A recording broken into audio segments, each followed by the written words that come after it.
বিশ্বখ্যাত তথ্য প্রযুক্তি উদ্যোক্তা ইলন মাস্কের মালিকানাধীন স্পেসএক্স তথা স্টারলিংক এখন বাংলাদেশের আকাশপথে। উপগ্রহের মাধ্যমে দ্রুত গতির ইন্টারনেট পৌঁছে দিতে সব ধরনের প্রস্তুতি শেষ করেছে কোম্পানিটি। এমনকি যেখানে মোবাইল টাওয়ার সংকেত পাওয়া কখনই পৌঁছায়নি, সেখানেও পাওয়া যাবে ইন্টারনেট। প্রযুক্তিগত এই বিপ্লব দেশে বিদ্যমান মোবাইল অপারেটরদের জন্য আশীর্বাদ নাকি শেষ হতে চলেছে তাদের স্বেচ্ছাচারিতা, সে নিয়ে চলছে আলোচনা। বাংলাদেশে বর্তমানে 4টি প্রধান মোবাইল অপারেটর রয়েছে: গ্রামীণফোন, রবি, বাংলালিংক ও টেলিটক। এরা দীর্ঘদিন ধরে বাংলাদেশের টেলিকম খাতে আধিপত্য বিস্তার করে আসছে, যদিও দেশের একটি বড় অংশ এবং সেখানকার জনগোষ্ঠী এখনও তাদের নেটওয়ার্কের বাইরে, বিশেষ করে চরাঞ্চল ও দুর্গম পার্বত্য অঞ্চল। স্টারলিংক এসেছে ভিন্ন পথে। এটি স্যাটেলাইটের মাধ্যমে সরাসরি ব্যবহারকারীর বাসায় ইন্টারনেট পৌঁছে দেয়, টাওয়ার বা কেবল ছাড়াই। শুধু তাই না, সাধারণ মোবাইল নেটওয়ার্ক যেখানে পৌঁছাতে পারে না সেখানেও তারা পৌঁছাতে পারে। তাদের ভাষায়, দুর্গম পাহাড় থেকে পানির গভীরে সর্বত্রই বিরাজমান স্টারলিংক। টেলিকম বিশেষজ্ঞরা বলছেন, এই সহজলভ্যতা এবং উচ্চগতির ইন্টারনেট যদি প্রতিযোগিতামূলক মূল্যে গ্রাহকদের হাতে আসে, তবে প্রচলিত মোবাইল কোম্পানিগুলোর জন্য সৃষ্টি হতে পারে একাধিক ঝুঁকি। প্রথম ও সবচেয়ে বড় ঝুঁকি গ্রাহক হারানো, বিশেষ করে দূরবর্তী গ্রামাঞ্চলে যেখানে মোবাইল নেটওয়ার্ক দুর্বল। স্টারলিংক হতে পারে একটি কার্যকর বিকল্প। শিক্ষার্থী, ফ্রিল্যান্সার বা ব্যবসায়ী যারা নিরবচ্ছিন্ন ইন্টারনেট চান, তারা মোবাইল অপারেটর ছেড়ে স্টারলিংকের দিকে ঝুঁকতে পারেন। দ্বিতীয়ত, মোবাইল কোম্পানির বিদ্যমান ব্যবসায়িক মডেল বা ভয়েস কল ও মোবাইল ডাটা বিক্রয়ের উপর নির্ভর করে, সেটি ঝুঁকিতে পড়বে। কারণ স্টারলিংকের মাধ্যমে শুধু ডেটাই নয়, ভয়েস কলও করা সম্ভব হবে ইন্টারনেটের মাধ্যমে। এতে কমে যেতে পারে অপারেটরদের আয়।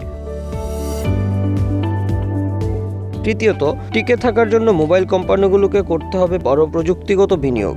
5G সম্প্রসারণ, ক্লাউড প্রযুক্তি এবং নিজস্ব ফাইবার নেটওয়ার্ক বাড়ানোর প্রয়োজন হবে, যার জন্য প্রয়োজন বিপুল অর্থ।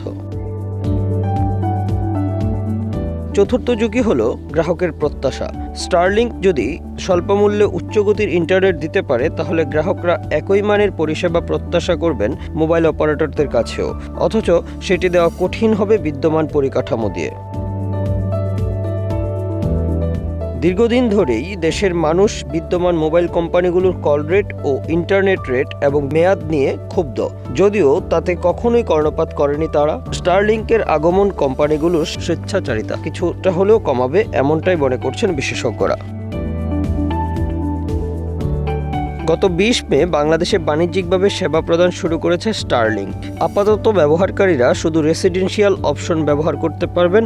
অর্ডার দেওয়ার 3 থেকে 4 সপ্তাহের মধ্যে পুরো সেট গ্রাহকের ঠিকানায় পৌঁছে যাবে এবং এটি ব্যবহারকারী নিজেই সহজেই সেট আপ করতে পারবেন।